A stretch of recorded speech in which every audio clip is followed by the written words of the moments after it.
మర్చిపోకు, అప్పుడప్పుడు ఫోన్ చేస్తూ ఉండు. శ్రావ్య, నన్ను కూడా మర్చిపోవద్దు. గుర్తెట్టుకుని ఫోన్ చేయి. 1 year తర్వాత గుడ్ న్యూస్ చెప్పాలి. గుడ్ న్యూస్ అంటే ఏంటో తెలుసు కదా. రాహుకాలం రాకముందే బయలుదేరాలి. త్వరగా కానివ్వండి. అంతా అయిపోయిందే. మన 7 వారాల నగలు శ్రావ్యతో అత్తారింటికి వెళ్లిపోతున్నాయి. మన ఆశలన్నీ గోదావరిలో కలిసిపోయినాయి. ఇక మనం అమెరికాకి వెళ్ళలేం. ఈ ఇంట్లోనే పిండి రుబ్బుతూ, చట్నీలు చేస్తూ, ఎంగిలి ప్లేట్లు కడుగుతూ ఈ దరిద్రంలోనే బతకాలి. దానికన్నా చావడం బెటర్. ఏదో ఒకటి చేసి ఫస్ట్ ఈ కొంపలోంచి బయటపడదాం. అప్పగింతలు అయిపోయాక వెళ్ళిపోదాం. వెళ్ళిపోదాం. వెళ్ళొస్తాను బాబాయ్, వెళ్ళొస్తాను పిన్ని, వెళ్ళొస్తాను తాతయ్య, అమ్మా వెళ్ళొస్తాను, నాన్న వెళ్ళొస్తాను.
గుండమ్మ చిట్టమ్మలు శ్రావ్య పెళ్లికి చాలా హెల్ప్ చేశారు కదక్కా.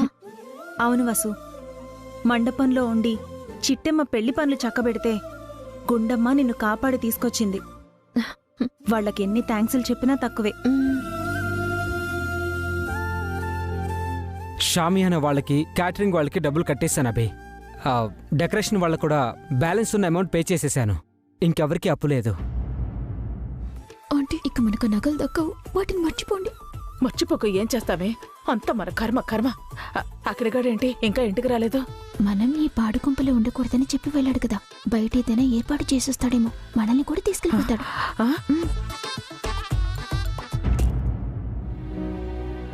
ఏంటి అభి ఆలోచిస్తున్నావు?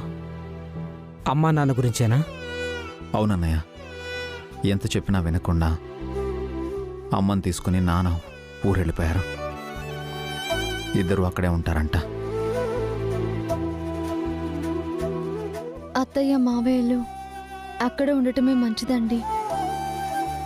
ఊళ్ళో ఉంటే అత్తయ్య ఆరోగ్యం త్వరగా కుదుట పడుతుంది. ఇద్దరు సంతోషంగా ఉంటారు.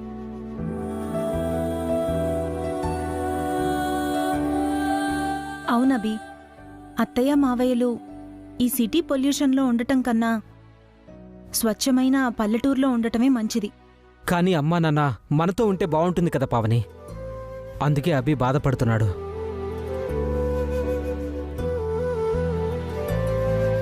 వాడు మన గురించి తప్ప అందరి గురించి బాధపడుతున్నాడు. మనం మనుషుల్లా కనిపించాం వాడికి. అఖిల్ రాగానే మనకు కూడా వీళ్ళని వదిలేసి వెళ్ళిపోతాం కదా ఆంటీ. అభిరామ్ గారు,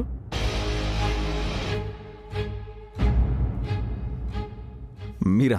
నమస్కారం. నమస్కారం అండి, కూర్చోండి.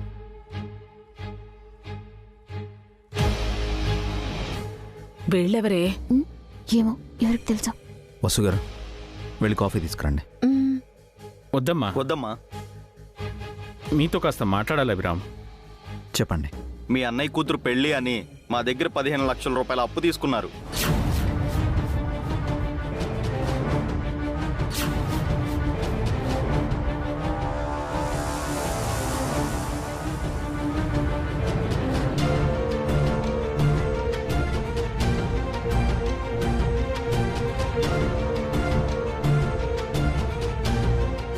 జూబ్లీహిల్స్లో ఉన్న మీ ఇల్లును షూరిటీగా పెట్టుకుని ఆ అప్పు ఇచ్చాం. ఆ ఇల్లు జప్తులో ఉందని తెలిసినా ఏదో రోజు మీరు విడిపించుకుంటారని నమ్మకంతో ఆ ఇంటిపై మీకు అప్పిచ్చామండి. కానీ సమస్య ఏంటో చెప్పండి. ఒక్క నిమిషం. లాటరీలో 20 లక్షలు వచ్చినాయి కదా అభి, మళ్ళీ 15 లక్షలు అప్పు చేసావా? లాటరీ డబ్బులు నగలకి బట్టలకి సరిపోయాయి కదా బావగారు. పెళ్లి ఖర్చుల కోసం అప్పు చేయాల్సి వచ్చింది. అంటే ఈ విషయం నీకు ముందే తెలుసా వసు? మాతో ఎందుకు చెప్పలేదు? శ్రావ్య పెళ్ళి మా బాధ్యత అని చెప్పాం కదా వదిన, అందుకే మీతో చెప్పలేదు.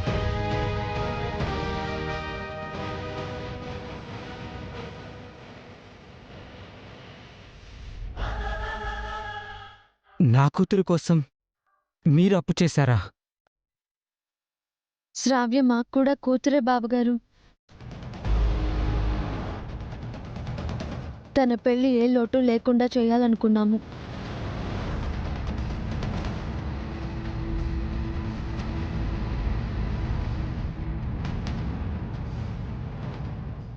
విన్నావటే, ఆ శ్రావ్య కోసం వీళ్ళు అప్పులు కూడా చేశారట. మన కోసం ఏమీ చేయలేదు. ఎందుకు చేయలేదు? శ్రావ్య కోసం అప్పులు చేశారు, మన పట్ల తప్పులు చేశారు. మీపై ఉన్న నమ్మకంతో అప్పిచ్చాం. ఆ ఇల్లు మీ ముగ్గురు అన్నదమ్ములు ఉమ్మడి ఆస్తి కాబట్టి మీతో పాటు మీ అన్నదమ్ములు కూడా ఈ పేపర్ మీద సంతకాలు పెడితే నాకు కొంచెం ధైర్యంగా ఉంటుంది.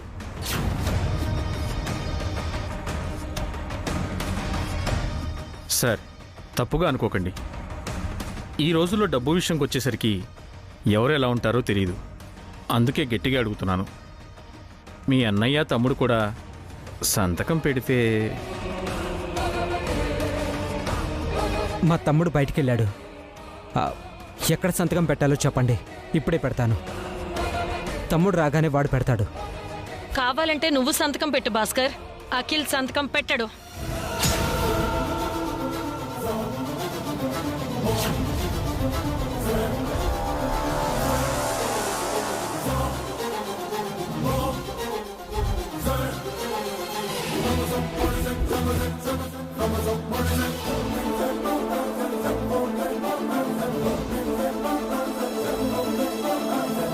అఖిల్ ఎందుకు సంతకం పెట్టాడు?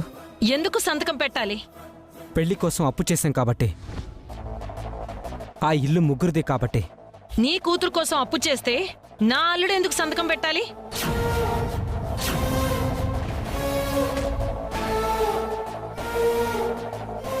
తీసుకున్న అప్పులో ఒక్క రూపాయేనా నా అల్లుడు కోసం, నా కూతురు కోసం ఖర్చు పెట్టారా? లేదే. ఆ అప్పు తీసుకున్నదే శ్రావ్య పెళ్లి కోసం పిన్నిగారు. మళ్ళీ అఖిల్కు హారికకు ఖర్చు పెట్టడం ఏంటి? అప్పు చేసి పెళ్లి చేయటం ఏంటి పావని? మగ పెళ్లి వాళ్ళు కట్న కానుకలు అడిగారా? లేదే. కట్టు బట్టలతో కోడల్ని పంపిస్తే చాలు అన్నారు. మీరే ఆడంబరాలకు పోయి అనవసరమైన ఖర్చులు చేశారు.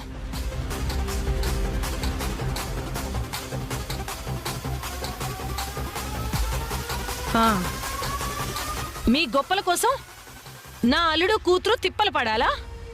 అంత కర్మేంటి వాళ్ళకి?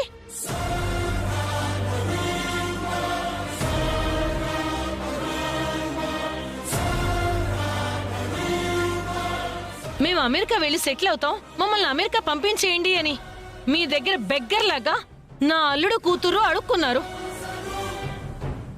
బ్రతిమలాడారు. మీరు వాళ్ళ బాధను పట్టించుకున్నారా? మీకోసం నా అల్లుడు ఇడ్లీలు అమ్మాడు, నా కూతురు ఎంగిలి ప్లేట్లు కడిగింది.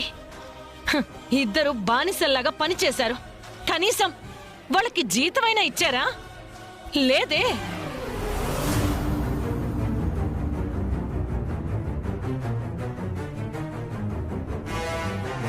మీరేం చేశారని మీరు చేసిన అప్పులకి నా కూతురు అల్లుడు రెస్పాన్సిబిలిటీస్ తీసుకోవాలి. అఖిల్ హారికల్ని అమెరికా పంపిస్తామని అభి వసూలు మాటిచ్చారు కదా ఆంటీ. శ్రావ్య పెళ్ళయ్యాక పంపిస్తామన్నారు. కానీ వీళ్లే అంతవరకు ఆగలేదు. శ్రావ్య పెళ్లి ఆపడానికి వీళ్ళు ఎన్ని కుట్రలు చేశారో మీకు తెలీదా?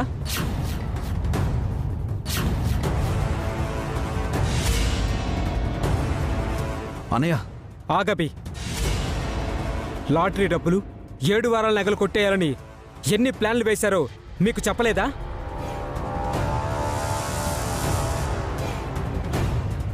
చెప్పండి పిన్ని, మీకన్నీ తెలుసు కదా. సొంత వాళ్ళయ్యుండి స్వార్థంతో వీళ్ళు ఎన్ని కుట్రలు పన్నారో, ఎన్ని దుర్మార్గాలు చేశారో, ఆఖరికి పసిపిల్లాడని కూడా చూడకుండా బన్నీని కిడ్నాప్ చేశారు, వసుని కిడ్నాప్ చేశారు.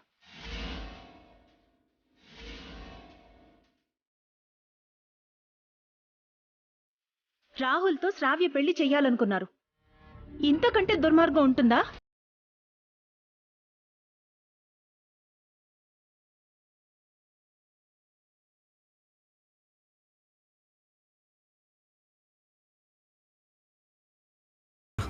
అభివసు ఎందుకు సైలెంట్గా ఉంటున్నారో తెలుసా? ఇంటి పరువు పోకూడదని, శ్రావ్య పెళ్లి ఆగిపోకూడదని, అఖిల్ హారికలు తల దించుకోకూడదని. ఇన్ని తప్పులు చేసిన వేళని క్షమించి ఇంట్లో పెట్టుకోవడమే ఎక్కువ. అంటే ఆ తప్పుల్ని సాకులుగా చూపించి నా అల్లుడు చేత సంతకాలు పెట్టించుకుంటారా? నా అల్లుడు ఆస్తిని లాగేసుకుంటారా? నా కూతురి బజార్ను పడేస్తారా? అఖిల్ సంతకం పెట్టాల్సిన అవసరం లేదా?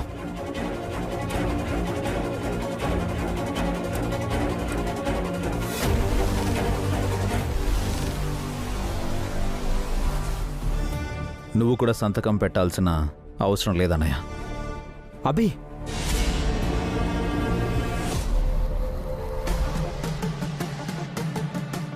ఆ అప్పు చేసింది నేను.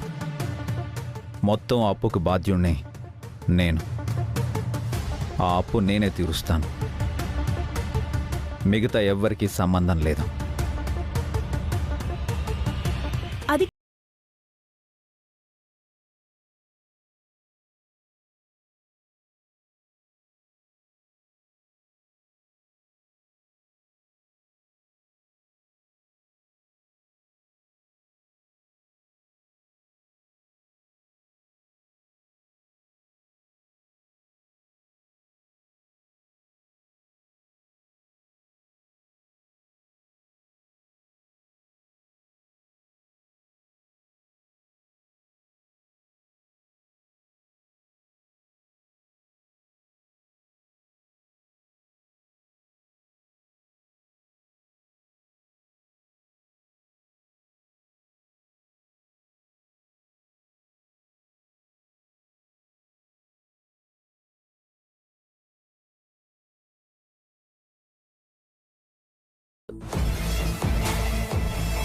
మీరు కూడా బయలుదేరండి పిన్ని.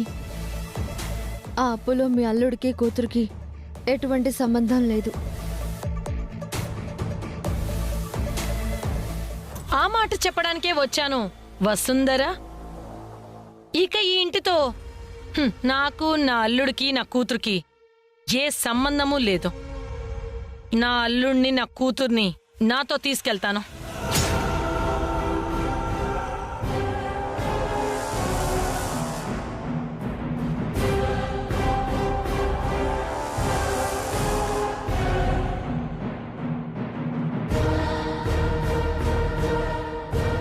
ఎక్కడికి తీసుకెళ్తున్నారు? ఈ దరిద్రపు కొంప నుంచి బెటర్ ఇంటికి.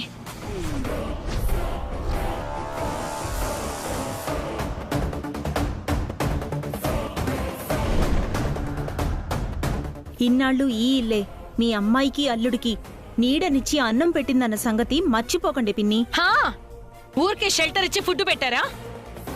గాడిద చాకరీ చేయించుకోలేదు. ఇకపై నా అల్లుడికి కూతురికి ఇక్కడ చాకరీ చేయాల్సిన పని లేదు. నా అల్లుడికి నేను ఒక మంచి కంపెనీలో మేనేజర్ జాబ్ చూశాను. దర్జాగా కాలు మీద కాలు వేసుకొని బ్రతుకుతాడు. బేబీ, వెళ్ళి నీ లగేజ్ తెచ్చుకో.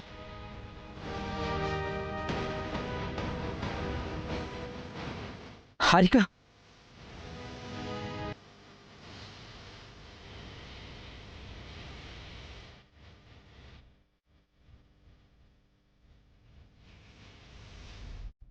అఖిల్ మీకు అల్లుడు కాకముందే మాకు తమ్ముడు. వాడిని ఎలా మీరు తీసుకెళ్తారు? మీతో ఉండడం అఖిల్కే ఇష్టం లేదు, అందుకే తీసుకెళ్తున్నాను.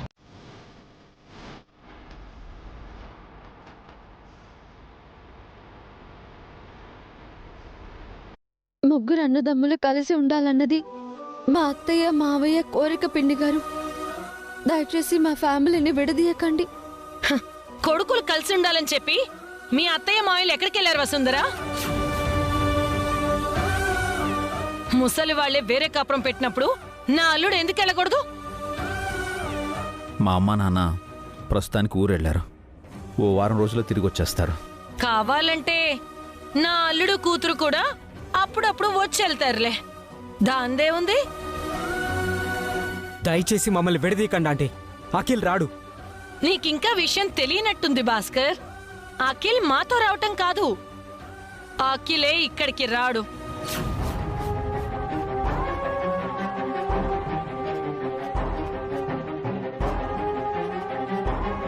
ఈ మాట చెప్పడానికే నేను ఇక్కడికొచ్చాను.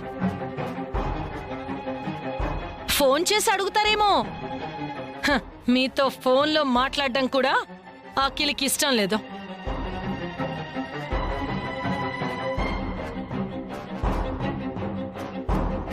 మీరు మాకు ఎంత దూరంగా ఉంటే అఖిల్కి అంత మంచిది.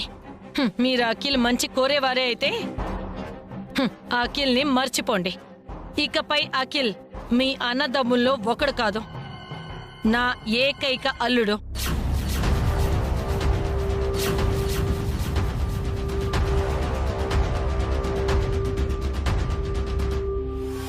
వెళ్దామా మమ్మీ? Yes baby. వీళ్లతో నువ్వు చెప్పాల్సింది ఏమైనా ఉందా? ఒకటి మిగిలింది mummy.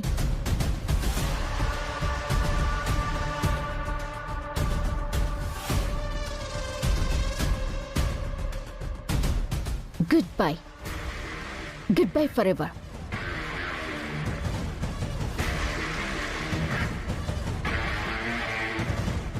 It's go mom. Yeah. Harika, తొందరపడకు. నువ్వు ఇంటి కోడలివి. ఆడపిల్ల అత్తారింట్లో ఉండటమే మంచిది. ఇలా వెళ్ళిపోకూడదు. ఏంటే నీ చాదస్తాం? ఇదేమైనా హారిక అత్తారిల్లా? నువ్వు అభి ఉంటున్నా అత్తే ఇల్లు. నీ కొంపలో ఉండాల్సిన కర్మ దానికేంటి? మీరు కూడా ఏంటి పిన్ని, హారిక నాపాల్సింది పోయి? హారికని నేనెందుకు ఆపుతానే? నేను కూడా హారికతో పాటు వెళుతున్నాను. ఈ అభిగాడి దగ్గర అడ్డమైన గొడ్డు చాకరీ చేయడం కంటే నా చిన్నల్లుడి దగ్గర హాయిగా ఉంటాను.